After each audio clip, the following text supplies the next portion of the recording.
Hi, I'm Heather from Strings and Threads. In this tutorial, I'm going to show you how to crochet a classic Picot border. This is a really popular edging because it adds a delicate decorative finish without overpowering the stitch pattern. Picot borders work beautifully on blankets, scarves, dishcloths, shawls, garments, and baby items, especially when you want something simple but polished. I'll show you how to work this border all the way around, including how to handle spacing and corners so that your edges stay nice and flat. I already have a single crochet border worked evenly around my piece. This gives a clean base to add the Picot edging into. To start the Picot border, I'm going to single crochet into the next stitch.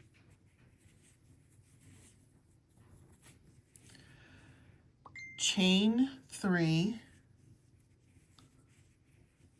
and slip stitch into the first chain that we made here.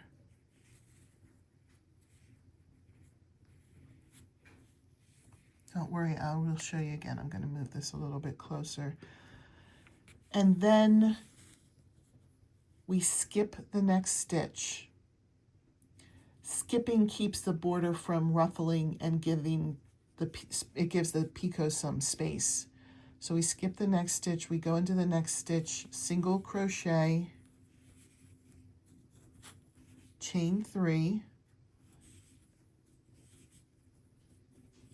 and then slip stitch into the third chain from the hook or the first chain that you made, same difference.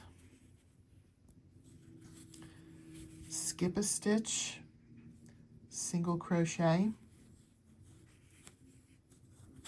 chain 3, and then in the first chain that you made or the third chain from the hook, you're going to do a slip stitch. The slip stitch can feel like it's getting away from you, so sometimes I hold it here so that it doesn't get away from me. Let me do one more. Skip a stitch, single crochet into the next stitch, chain 3, and then slip stitch into the first chain that you made. Here's where I hold this.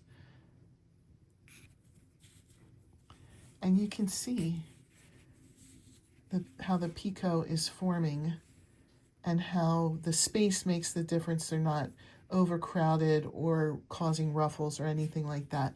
So I want to show you how to do the corner next. So I'm going to pause it here, work to the corner, and then I'll show you how to do the corner. Okay, I've reached the corner. You can see how beautiful that is. So we skip the next stitch, and right here at the corner, you're going to do a single crochet, chain 3, slip stitch into that third chain from the hook, and then put another single crochet in the same corner space. That keeps the corner balanced and helps it lay flat. Now, if your border feels too wavy or too tight, you can adjust how often you skip a stitch.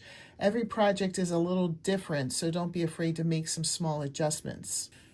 And that's how you crochet a classic Picot border. This is a great edging to use when you want a soft decorative finish that works lots of different stitch patterns. If you'd like more crochet border ideas, please be sure to check out my crochet border playlist, and I'll see you in the next tutorial.